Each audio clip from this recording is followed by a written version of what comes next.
Good afternoon. Thanks for joining us. You're watching Updates at Noon. I'm Jessica Lee. Now, voting kicked off at 8 a.m. today at 13 polling stations in the Chini by-election with COVID-19 preventive measures in full force. Now, a total of 20,816 people are eligible to exercise their right at 65 streams, which will open until 5:30 p.m. As of noon, 36% of voters have cast their ballots. Now, for the first time ever, voters were required to undergo temperature screening and applying hand sanitizers. Now, instead of dipping their index finger into an indelible ink bottle, as in previous elections, voters will have their index finger marked with a brush, and a polling clerk then helps them put on plastic disposable gloves before they proceed to mark their ballot papers. Meanwhile, Barisan Nasional BN candidate Muhammad Sharim Muhammad Zain voted at the Kelas Al-Quran dan Fardu Ain Kafah in Felda Chini 3. Muhammad Sharim, 41, and his wife Nur Hiliana Abdul Hamid, 27, cast their ballots at 9:15 a.m. Also contesting in the by-election are two independent candidates, businessman Tengku Datuk Zainul Hisham Tengku Hussein, 64, and blogger Muhammad Shukri Muhammad Ramli, 49. Now, both are not registered voters in the constituency. The by-election was necessitated by the death of the incumbent assemblyman, Datuk Sri Abu Bakar Harun, 60, due to a heart attack on the 7th of May. Now, only members of Parliament or Parliament staff and media practitioners with symptoms will be subjected to COVID-19 swab tests before they are given the nod to attend the upcoming parliamentary meeting on the 13th of July.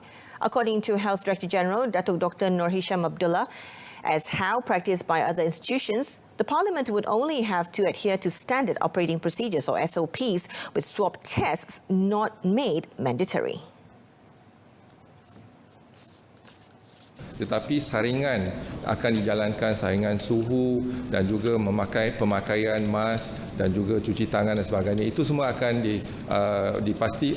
kita pastikan dipatuhi oleh mereka yang ke parlimen.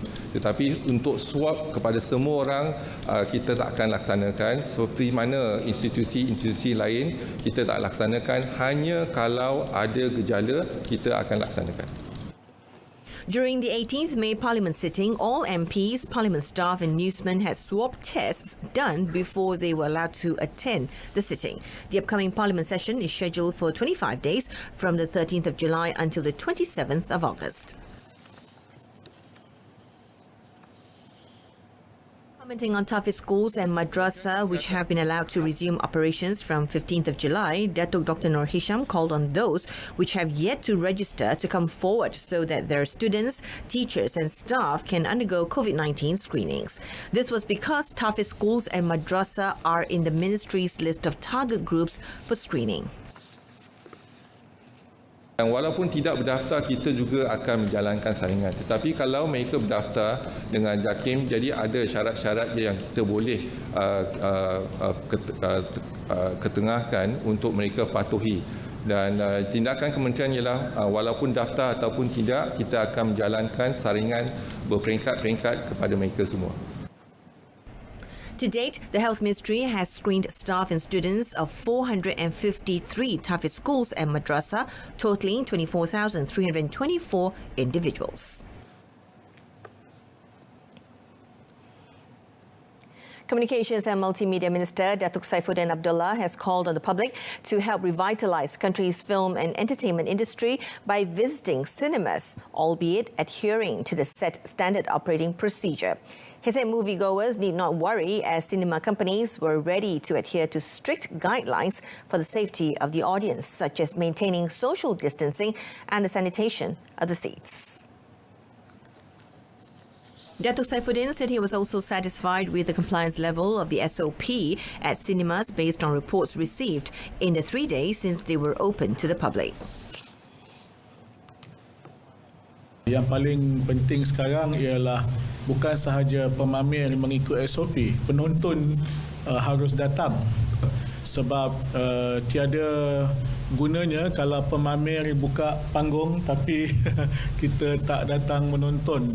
Jadi saya harap rakyat Malaysia kita jaga kesihatan, kita jaga keselamatan, tetapi sama juga seperti perniagaan-perniagaan yang lain, Kalau kedai dibuka, pelanggannya tak datang, kita akan tidak berubah daripada keadaan yang sedia ada. Jadi saya harap kita bagi dukungan itu. He was met after visiting a cinema in Kuala Lumpur to review its compliance with the set standard operating procedure and guidelines in conjunction with the reopening of cinemas during the Recovery Movement Control Order, or RMCO. Meanwhile, Datuk Saifuddin said his ministry was aware of the financial impact of the MCO and conditional MCO on the film industry. The ministry, he said, is set to assist local production houses to produce more movies and dramas in the next 6 months through soft loans totaling 100 million ringgit under Penjana. The Malaysian Anti-Corruption Commission, or MACC, is in the final stage of completing investigation papers on the Penang Undersea Tunnel project. Now, this matter was confirmed by MACC Chief Commissioner Datuk Sri Azam Baki when contacted. Datuk Sri Azam said the investigation papers on the project are expected to be completed within 2 to 3 weeks and would be submitted to the Deputy Public Prosecutor for further action. On Wednesday, Chief Minister Chow Kon Yeow said the state government had received a letter from the MACC to interview several state executive councillors and leaders regarding the undersea tunnel issue. Former Penang Port Commission Chairman Jeffrey Chew Gim Iem was remanded for 4 days beginning 1st of July to facilitate investigation into the case.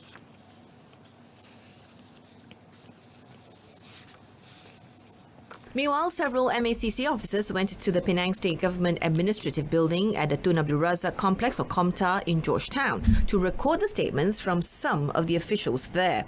The visit is believed to be part of their probe into allegations of corruption involving the Penang Undersea Tunnel project.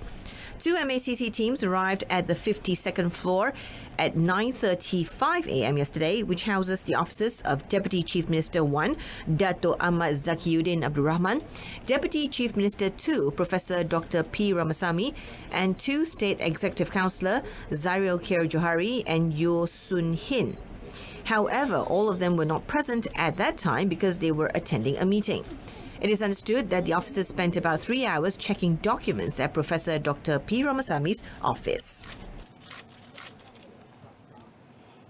The search and rescue, or SAR, operations to locate 2 more missing anglers in the capsized boat tragedy in the waters of Bachok enters its 6th day today and will be extended to a radius of 450 square nautical miles from the scene of the incident. Kelantan Malaysian Maritime Enforcement Agency, or MMEA Director Captain Muhammad Nur Sham Asmawi Yaakob said in the SAR operation conducted yesterday, the team still failed to locate the 2 victims, Arman Ismail, 43, and Cik Wadi Bakar in his 40s.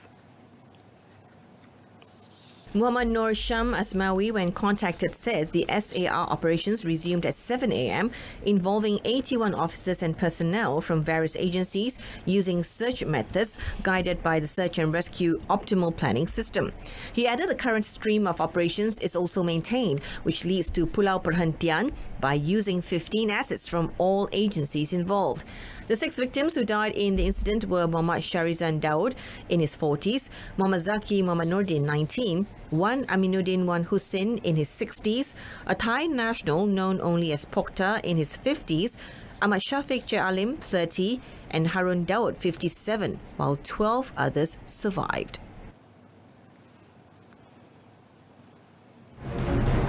Coming up next, preliminary discussions on green bubble concept begins.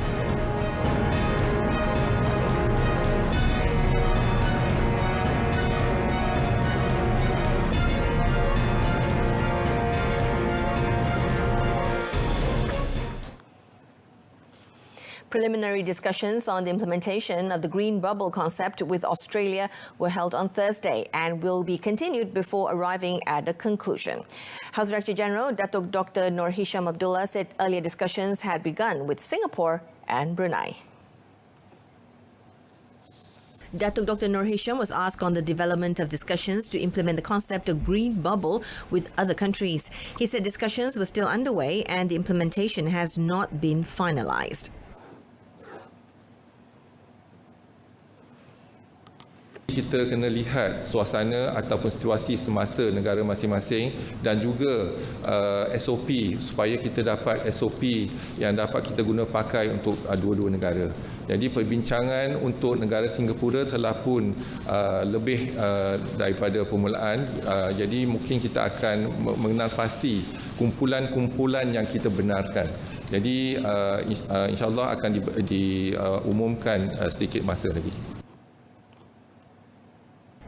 The concept of green bubble involves the easing of travel restrictions between 2 or more countries that record low local COVID-19 infection.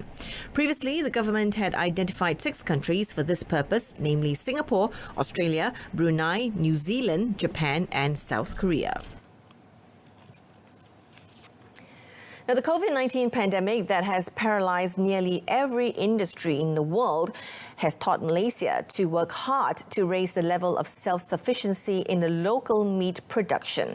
Agriculture and Food Industry Minister Datuk Seri Dr. Ronald Kiendi said such hard work was necessary as Malaysia still relied heavily on other countries such as Australia, India and Brazil to supply meat and dairy to the local market. Said the Cabinet Committee on Food Security has been set up to hear the industry's recommendations and proposals on livestock as well as meat and dairy production as the government's effort in finding the best ways to increase the country's self-sufficiency level. Kita cuma produce 30%, 20%, 23%. Kita cuma mampu mengeluarkan pengeluaran tempatan untuk memenuhi keperluan tempatan sebanyak 23%. Meaning to say some 78% kita import. Jadi itu sama ada dalam bentuk live animal ataupun dalam bentuk frozen. He was met after visiting the Kluang Modern Agriculture Project or PPM in Kluang, Johor. Since 2016 to 2019, the PPM's average total production was 78.19 million ringgit, below the target of 100 million ringgit in production per annum. To ensure the project achieves its goals, he said the ministry would re-evaluate PPM to ensure it remained relevant in line with the latest technological developments in the agriculture sector.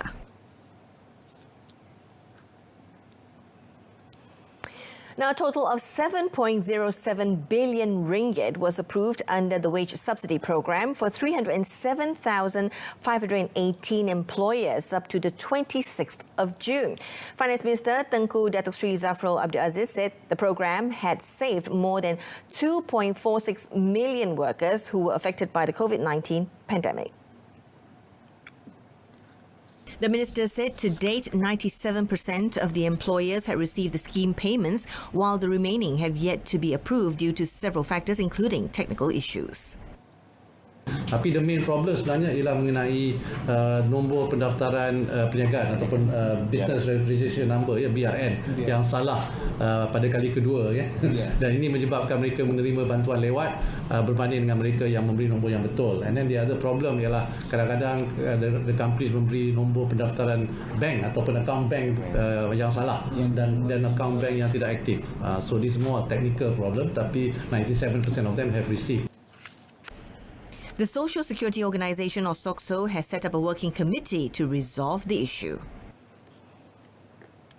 And that's it from us this afternoon. In our top story, more than 7 billion ringgit approved under the wage subsidy program. Now tune in to our news at 10 this evening on the Berita RTM News channel on My Free Views channel 123.